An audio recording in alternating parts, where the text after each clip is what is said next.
Good morning, scholars. Happy Friday. Today we're going to be covering chapters 15 and 16 of Unit 11, the Civil War.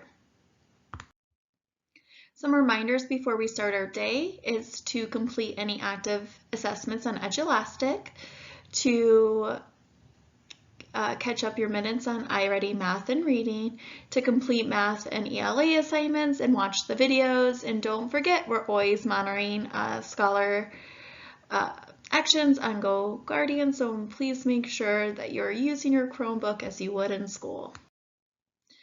So I'm going to state the objectives of what you're expected to be learning about. I'm going to go over the big question. Then I'm going to read chapter 15. You're going to read chapter 16 on your own with the electronic reader that's attached to the video. I'm going to go over independent work, and then we're going to say our goodbyes. So today we're going to learn about who or what Johnny Reb and Billy Yank was during the Civil War. Then we're going to read about a woman's role during the war effort. So I can describe the life and living conditions of ordinary soldiers on both sides of the Civil War, chapter 15. And I can describe the contributions of women during the Civil War, chapter 16.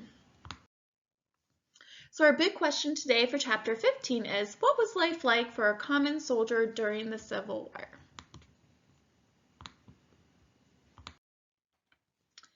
Many people who signed up on each side were boys rather than men. The youngest age allowed for a volunteer was 18, and there were many of those. Some were younger still, boys of 16 or 17 who looked older and didn't want this chance for adventure to pass them by. Because the South was overwhelmingly rural, nearly all the Southern troops were from far families. Most had used guns all of their life for hunting. The majority of the Union soldiers, too, were from farm families, but some Northern troops came from towns and large cities, and few of these city dwellers had never held a gun before. The early enthusiasm for joining the army did not last. Many young men quickly learned that a soldier's life was a hard one. Often it meant marching in the worst kind of weather without enough food and water, all while carrying 50 pounds of equipment on their backs. "We have been half starved, half frozen, and half drowned," one Union soldier wrote back home. "The mud in Kentucky is awful," a Confederate officer reported. "There is scarcely a private in the Army who has a change of clothing of any kind. Hundreds of men are perfectly barefooted." Conditions were so bad that many men fell ill and died before ever seeing battle. As word of the conditions reached home through letters, the number of volunteers started to drop. To encourage men to enlist, both sides started paying cash bonuses. Though the Union invested much more money in this approach, in the North, recent Irish and German immigrants saw the bonus money as a way to buy a farm when the war was over, so many of them joined the army. As a result, 1 in 5 Union soldiers was an immigrant. Eventually, though, each side had turned to the draft. That is, they had to require men to serve. This angered people on each side. For one thing, the American government had never drafted men for any previous American war. Not the Mexican-American War, not the War of 1812, not even the War for Independence. In addition, the draft laws on both sides seemed unfair to the ordinary citizen. In both the North and the South, a person who was drafted could get out of serving by paying a substitute to serve for him. Another way to get out of serving in the Union Army was to pay the government $300. For most working people, that was half a year's income, far more money than they could hope to put in their hands on. In the South, planters who owned 20 or more slaves could also be excused from service. No wonder so many people on both sides grumbled that this was a rich man's war, but a poor man's fight. The real war. Reading about battles and wars sometimes make it seem like the troops were busy fighting all the time. In fact, battles were far and few in between. and they usually lasted only a few days. Soldiers spent most days fixing up camp, repairing equipment, and the like. It was a boring time. Meals were boring too. Union troops were supplied with bacon, flour that could only be made into bread, a biscuit called hardtack, which was hard as it sounds, and the coffee to dunk the biscuits into.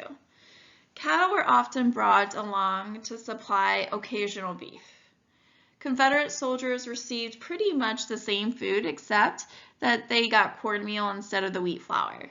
Neither army supplied fresh fruits and vegetables, but the soldiers took care of that in their own way. They simply took this food from the farms they marched past. Even at the start of the war, Billy Yank was better supplied than Johnny Reb. As the war continued, the Confederacy's food supplies ran low, and men went often hungry. The South did not make shoes and had to buy them from other countries. As a result, the Northern blockade began to close in. Buying goods from other countries became harder and harder to do. Billy Yank always had a uniform, but Johnny Reb sometimes did not. That doesn't mean Billy Yank was always grateful for his clothes. The Union uniforms were made of wool, which is fine for the winter, but in the hot summer months, the woolen uniform made Billy Yank sweat and itch.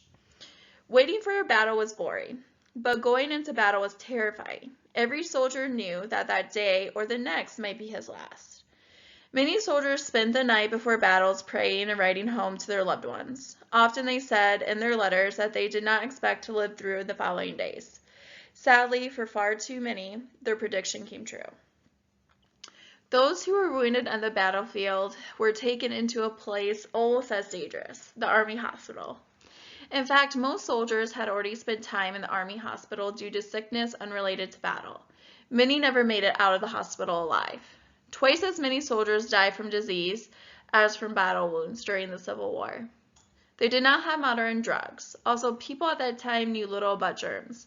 But if a doctor had simply scrubbed their hands with hot water and soap before moving on to the next patient, many lives would have been saved. In this brothers' war, Johnny Reb and Billy Yank often got along pretty well when they were not in battle. It was not unusual for soldiers doing guard duty for each side to call out to each other. There were taunts, of course, but the men also swapped stories and traded little things. Billy usually wanted Southern tobacco, and Johnny was glad to trade it for more coffee. African American soldiers. Soon after Lincoln signed the Emancipation Proclamation, a new group of men joined Billy Yank in the Union Army. These men were African Americans. The majority of African American soldiers came from slave-holding states. Northern African Americans had been volunteering to serve in the Army since the war began. However, the Army had always turned them down. It had no choice. A law from the 1700s made it illegal for African Americans to serve as soldiers. The Emancipation Proclamation changed that. In addition to declaring the end of slavery and rebel territory, Lincoln's proclamation also announced that African Americans could serve in the Union Army and the Union Navy. Frederick Douglass, the great abolitionist, urged African Americans to join the Army and help free 3.5 million slaves. Douglass believed that after African Americans helped fight to save the Union, no one would dare deny them full rights of citizenship. Several northern states formed all African American units. The most famous was the Massachusetts 54th Regiment, commanded by the Colonel Robert Gould Shaw.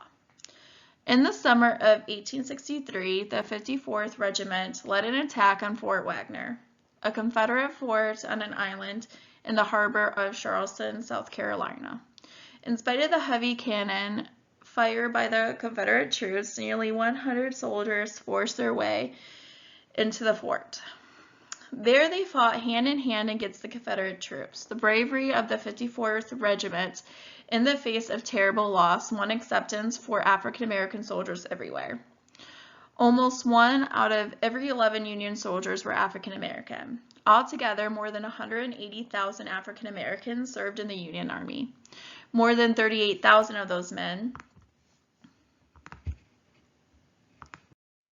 gave their lives for the Union and cause of freedom. African Americans served in the Union Navy too. One-fifth of all of the men who enlisted in the Navy were African American. Nearly 18,000 men. More than 2,800 of them died. The fighting record of African Americans who served in the Civil War was outstanding. 21 African American soldiers received the Medal of Honor for acts of bravery. This medal is the highest military award in the United States. All right, now that we read all about Johnny Reb and Billy Yank, now you're going to read chapter 16 and learn about how women helped the war effort during the Civil War. For your independent work today, you're going to work on domain vocabulary for chapters 16 through 20, and you're going to do that by filling out the crossword. Remember to check your Edulastic account for active assessments that need to be complete. Don't forget to do iReady Math and Reading, complete math and ELA assignments, and also watch their videos. And don't forget, we're always monitoring Go Guardian throughout the week, so please make sure you're using your Chromebook as you would in school. All right, scholars, have a great day. Bye.